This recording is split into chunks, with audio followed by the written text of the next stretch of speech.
Hey, what's going on, guys? It's,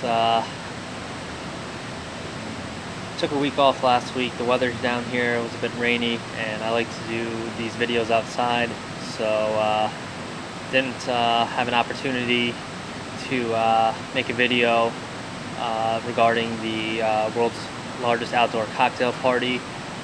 Since then, that game was played, and as of right now, Florida has clinched the SEC East, so they'll be coming here in Atlanta on December 5th. Who they'll play, that still remains to be seen. Right now, the front runner is Alabama. They look like they're playing the best football of any team in that conference right now, and they're in a very good position to win it. However, there are still a couple of teams that are in the mix. I think the only teams that are outright eliminated are Auburn and possibly Texas A&M. I'm not sure. I think even Texas A&M has an outside chance of coming in and winning it, but it's not. They're going to have to overcome a lot of obstacles in order to win it. But right now, I think the unanimous front runner is Alabama, and basically, and I'm going to just kind of break down the Florida Georgia game as well as the Alabama LSU game simultaneously, because in both cases, the games were won in the trenches. The Florida game, I predicted that Florida was going to have to throw the ball a lot. I was wrong. I was surprised. Treon Harris, he was 8 for 19, 155 yards with one touchdown. That long bomb to Antonio Callaway, which he made after missing, I think, 10 consecutive passes. And Florida, really won the game in the trenches. I was surprised. I thought that Georgia's offensive line was better than, at least they were better than what than what showed up on the day of that game. But at the end, when you look at it, Florida, Calvin Taylor again had over 100 yards. He had 121 yards on 25 carries. And Jordan Scarlett, a true freshman, I've mentioned him in some of my previous videos. On 9 carries, he put up 96 yards. So, in total, Florida got 258 yards on the ground. So they really dominated in the trenches. I don't know the exact number of times, but I remember there were at least like 3 or 4 times where Georgia had a 3rd and 1 and were unable to convert for a first down. And that was pretty much the story of the game. In fact, I remember there was one drive, which I believe was in the second quarter, where Georgia had a 2nd and 1 and failed to convert that. Then they also failed to convert the 3rd and 1. And that was, I watched the game at a local sports bar, and there were quite a few dog fans there, and they voiced their displeasure with their ability to convert on 3rd down. I think that that Rick made a mistake by sticking with that guy Bauda too long. Bauda, whatever his name is, he clearly didn't have the answers in that game. And I don't discredit him for giving him a chance in the first half, but I think that after that first half and the lack of production, and I think he should have gone back to one of his starters, his first or second string players, Ramsey or Lambert. But he didn't.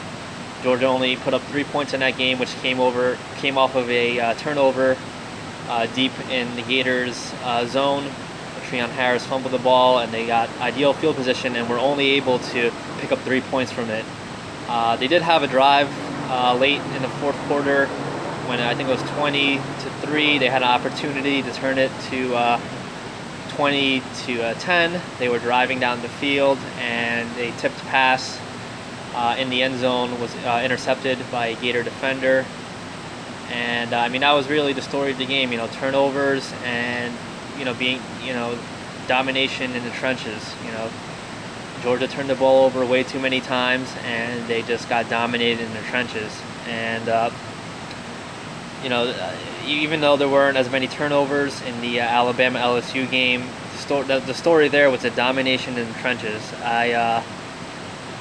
Truthfully, I only watched some of it. I watched when I was watching it attentively when LSU came back and tied it at 10.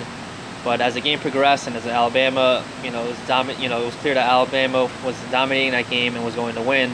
I switched over to the Nebraska-Michigan State game, which was total thriller. I mean, games like that are the reason why we watch college football. I mean, that wasn't even the wildest ending of the day. I mean, that goes to the Mississippi. Ole Miss Arkansas game where the guy just threw that Hail Mary lateral, I guess is what you could call it, on 4th and 25, and then they got stuffed trying to go for the 2, but then there was a face mask penalty, so they got another chance and punched it in. So I only watched the replay and the highlights of that game, but man, I mean, between that and the Michigan State Nebraska game, I mean, games like that is why we watch football on Saturdays. But to get back to the point of the matter, I mean, LSU, a lot of hype for Leonard Fournette.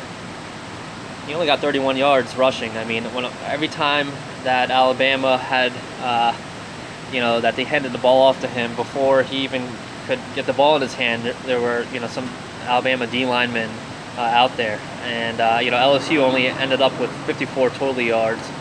Derrick Henry alone had 210 yards and 38 carries. His backup Kenyon Drake had 68 yards on 10 carries, and Alabama rushed for a total of 250 yards. I mean, they almost rushed for nearly 200 yards more than LSU did in total. So I mean, and it was just an impressive performance by Alabama in every possible way, and that's why they are considered to be favorites to win the SEC West as well as just the SEC in general. I can't really see. I mean, there's still some games left. One that could be an upset alert. I mean, Auburn, Alabama, the Iron Bowl. Auburn has ruined Alabama's season so many times, so that's always a possibility. But the one game that I'd really take a look at this weekend is Alabama is going into Starkville to face number 17 Mississippi State. State is 7-2, 3-2 in the SEC, and going in as 8-point favorites. But let's take a look at Ole Miss. I mean not Ole Miss, Mississippi State. They, the Dak Prescott, he garnered a lot of Heisman hype last year. He's kind of been under the radar a bit this year, but his numbers have been really excellent. I mean, he's completed 200 passes on 300 attempts, 2,351 yards, 18 TDs, and 1 INT. And he's on 86 carries, he's racked up 418 yards with 7 TDs. So he has 25 total TDs on his own this year. I watched him a little bit against Kentucky, and they played someone last Thursday. I'm trying to remember now. Was it Auburn? I don't know. I remember they had a Thursday night game, or was it Missouri? I think it was Missouri. In fact, I'm pretty sure it was Missouri, and I was watching him, and he looked good. I mean, he's generally considered to be somewhat mobile. I mean, he's not as mobile as, say, like Johnny Manziel or Nick Marshall was, but he's a pretty mobile guy, especially for his size, and he really could throw a nice ball, and he makes a lot of really good decisions. And I think that, with the LSU big game hangover, Alabama has a tendency to come out a little flat the week after to play LSU. If you want an example, look, a few years ago, I think it was 2012, basically the game that, was Johnny Manziel's, kind of gem, his kind of, what basically won him the Heisman was the game against Alabama in Tuscaloosa, and that Texas A&M pulled off the massive upset. And this game, I think Alabama will win, but it's something that they shouldn't be too comfortable with. There's still a possibility that especially with the type of Dak Prescott being pretty mobile.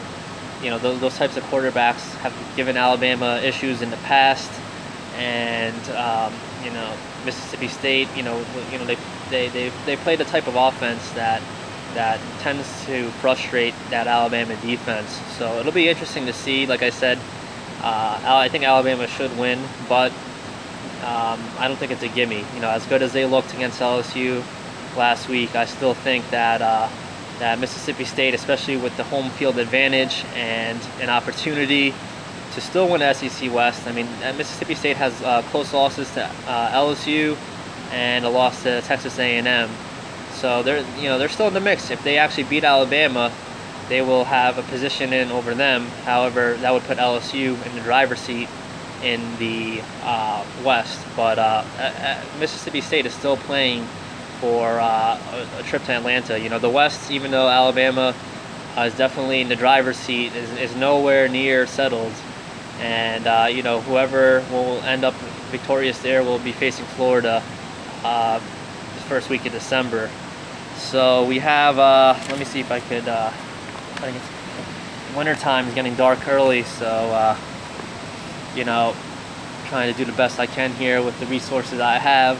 I guess this will be kind of more of an audio thing, because it looks like from what I'm seeing here it's kind of dark, but I just wanted to mention another game of interest will be the Baylor and who are they playing again?